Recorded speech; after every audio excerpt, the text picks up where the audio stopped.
Welcome to the House of Love. Scotty Gange alongside our resident Colton in studio. Just kidding. This guy's Joran Palacio. It's our special Valentine's Day House of Hardcourt edition. And Joran, I can feel the energy in the studio tonight. Oh, there's just a great energy. You feel the love? I'm feeling the love right now. It's going to be a good one. We have not good highlights coming up, though. Arizona State split the Washingtons, and let's go ahead and dive right into those highlights.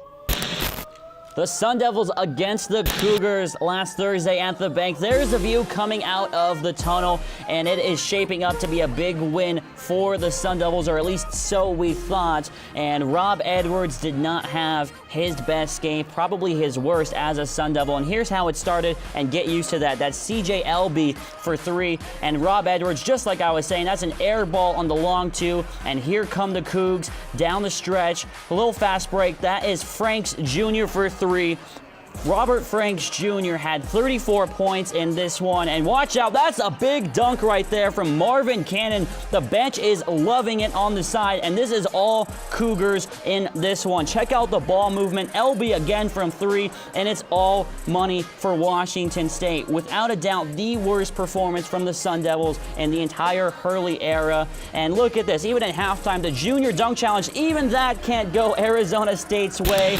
The Sun Devils lose that one by 19 as we roll into Saturday. It is the Sun Devils against the Huskies. Lugan-Stort from way three. That's good, and you can tell just what a difference a few days makes. Rob Edwards goes from airballing to contorting layups in the air. And watch out, from out of nowhere, it's not an RKO, it's Lugan-Stort with a putback slam.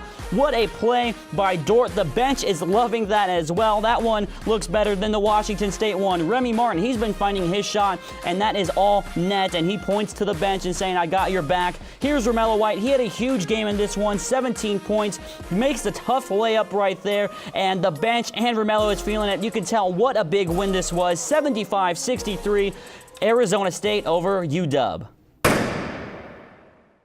So you saw it right there. The Devils split the weekend with the loss on Thursday and the win on Saturday, which makes the NCAA tournament picture a lot more foggy. That's why we bring in our guy, Mr. Julian Parras, to help clear it up a little bit. Julian, there's a lot of good going for Arizona State this year. What is that good of the Devils going to help them in getting into the tournament? You know, you use the word foggy. That's pretty accurate over the course of the season that they've had. But it's been a good foggy. You know, they have a winning record. They're doing pretty solid. So I want to be able to analyze some of the goods, and we'll go from there, and then we'll talk about the bads. Right. So as far as goods go, they're the second best team in the Pac12.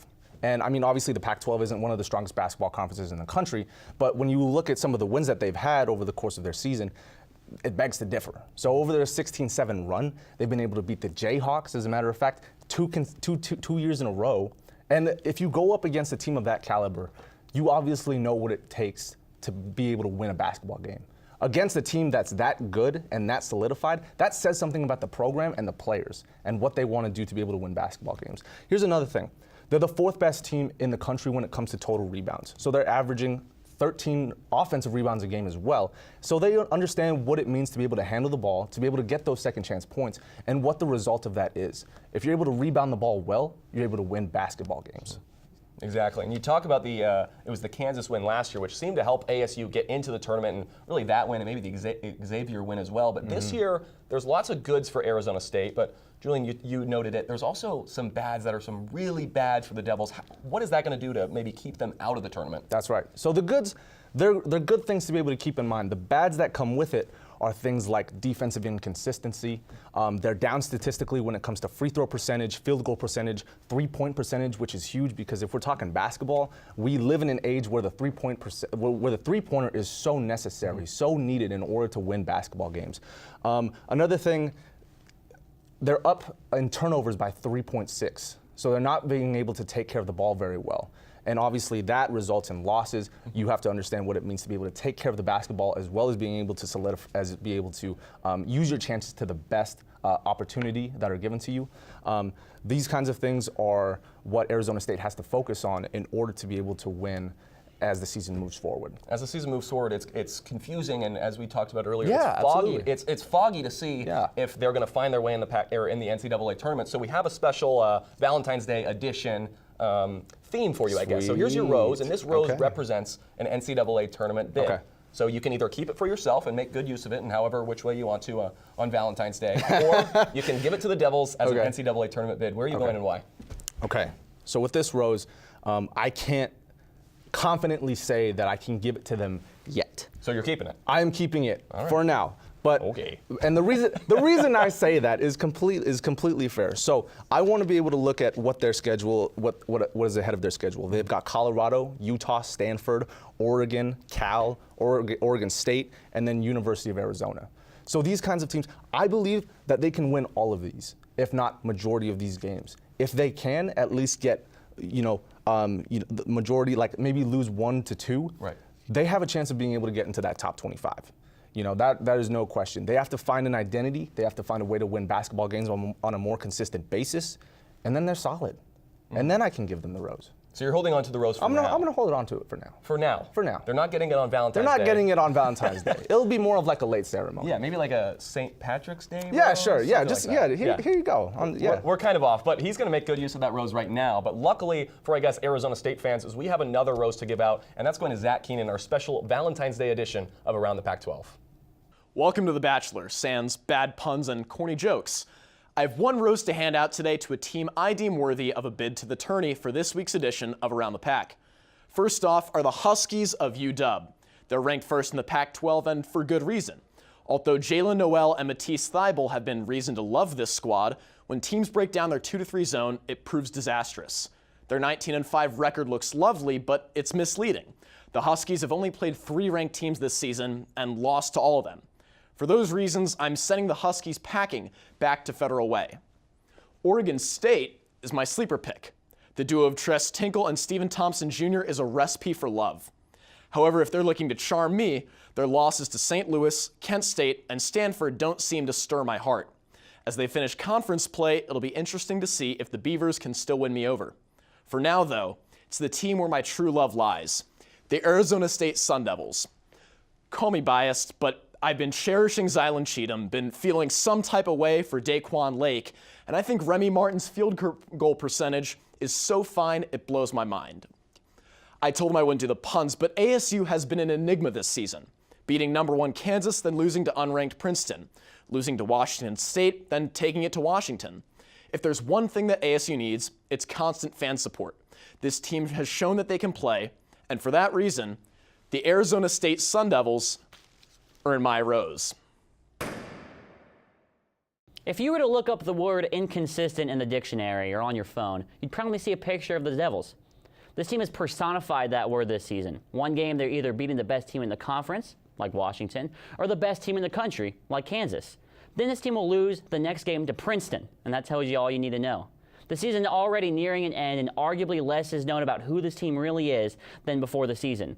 The Devils are perched right on the top of the bubble and need to finish strong to guarantee a spot in the dance. For more on that, we bring in our analyst, Eric Ruby. Now, Eric, do you think there's a possibility the Sun Devils can fix this inconsistency bug by the end of the season? I think there's definitely a chance of that happening. Like you said, they can win games. That's not the problem here. The problem isn't, oh man, they're just a terribly bad team. But they lose to those bad teams as well, and they play up to their competition. So by the time you reach the Pac-12 tournament, they might know, hey, we need to play up to our competition every single game. Every single game matters. So they might be able to fix it in the Pac-12 tournament. But honestly, personally, I don't think they're going to do it. I think the team is a little bit too inconsistent. They're too hot. They're too cold.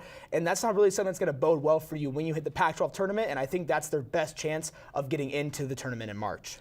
Now, Eric, when you look at the players, at the team on the player level, who are some of the people that you think need to step up? And more importantly, Mr. Ruby, who earns your rose? Wow, this is a big decision. This is something you have to take really seriously. I'll go with some runner-ups first. Runner-up number 1, Zylan Cheatham. I think that he is the best passer on the team. Yeah, I said it, best passer on the team, better than Remy Martin. I think he's the best rebounder on the team, and I think he's just all-around energetic. When he's playing at his best, the Sun Devils are playing at his best. But recently in the last few games, he's been bobbling the ball a little bit. His scoring's been down, so I couldn't give my rose to him. It wasn't in my heart. Fair. The second runner-up, Romello White, the other big man, putting up 17 and 8 against Washington, putting up big numbers for pretty much this entire part of the season after that game in Georgia. And he's just stepped up and been a really solid big man, best post player on the team. And I just can't give it to him because he fouled out in that game against Washington. He's been a little bit inconsistent on defense. And, I like a well-rounded, all-around player, which brings me to who's getting this rose. I know this is a big decision.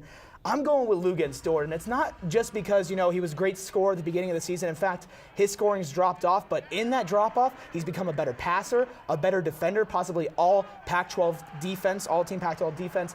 I think that he's just become an all-around team player, and I love seeing that. I love seeing improvement on every level of Luguentz Dort. Beginning of the season, he was a better scorer than he is now, but now he's a league's better passer than what he was at the beginning of the season, and I think he's just an all-around better player, better defender, and so my rose is going to Luguentz Dort. I love the Canadians. French is a love language, some might say. So I got to go with Luguentz Dort with my rose. Luguentz Dort gets the rose, but for more on the ups and downs on this Arizona State season, let's head over to Scotty Gange. Now, we run an ASU basketball show, and here I am juggling straight in the middle of it. Now, you're probably asking yourself right now, what is going on? The funny thing is, I ask myself that all the time, and ironically enough, it's when I'm watching ASU basketball. I find that this team has 3 different factors that both make and break their 2018 season. The first is the easiest. A dominating win over Washington, taking down rival Arizona, and beating #1 Kansas at home. With wins like that on your resume, it should give you the same chance of making the NCAA tournament as the probability of me catching this ball, right? But throw in losses to Stanford, USC, and a few other Pac-12 foes, and it makes things a little more difficult. Now, they're not bad losses, but they're definitely not good, and it sure doesn't help the Devils' probability. Princeton and Washington State at home, and things get really difficult. The Devils have now put themselves in a spot where if they only make one little mistake, then their season can fall to the ground, and they could find themselves juggling for answers. I thought it was a dreadful environment, and our players played exactly the way the crowd, performed in that game last night. I don't know. We have a lot of students, and it was packed for the Arizona game on a Thursday night, and there are so many students that there have to be enough to get more than 700. Is that the number? So, very, very low response to a team that again is having a winning season, a successful season, team that's in a position to go to postseason. You saw the comments from Bobby Hurley following the disappointing loss to Washington State last week. We bring in our analyst, Quinn Jamison. Now, Quinn, when you first heard those comments from Bobby Hurley, what was your reaction? Was it frustration? Was it anger? Was it annoyance? What was it? When I first saw the press conference with Bobby Hurley following the game, my first initial reaction was surprise. Calling out the fans, especially the 942 crew, which is the student section specifically, that's a bold move from Bobby Hurley. But looking back on the game, the energy at the bank just wasn't there.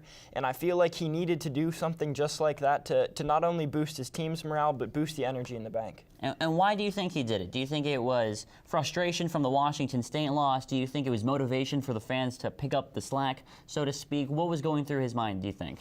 Well, I think he was directly addressing the energy in the bank during that Thursday night loss to Washington State.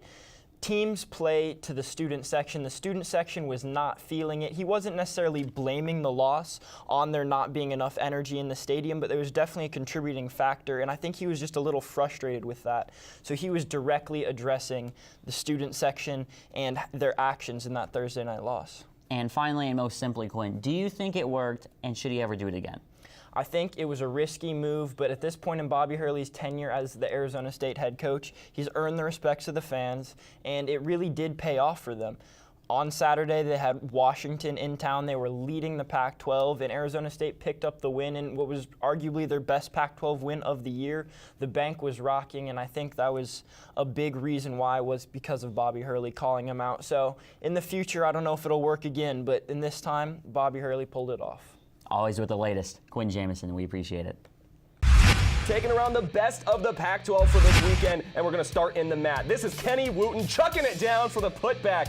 Kenny Wooten of the Oregon Ducks leading them to a big victory over Stanford. Now, there's some power in that play, Scotty, but we're going to talk about some finesse right here. That is Kevin Porter Jr. and one. What athleticism right there. How does he do that with his body? His neck was contorted. It was great, but not good enough for number one. Athleticism seems to be a good theme of these Pac-12 top plays, and ASU is loaded with it. That's Lou, and that's Zylan Cheatham chucking it down for the exclamation point victory over Washington. Devils dominated in the big win. Lots of athleticism in the Pac-12. Just unbelievable. More so, lots of love and good vibes here. We've got the pink logos. We've got the roses everywhere. Oh, I got It's my rose, fantastic. Scotty. Oh, my, I got my rose. I hope you get yours soon. That's going to be it for our show this week. For our executive producers, Noah Lau and Blaine McCormick, he is Scotty Gange, and I am Jordan Palacio. We hope everyone has a very happy Valentine's Day, and we will see you soon.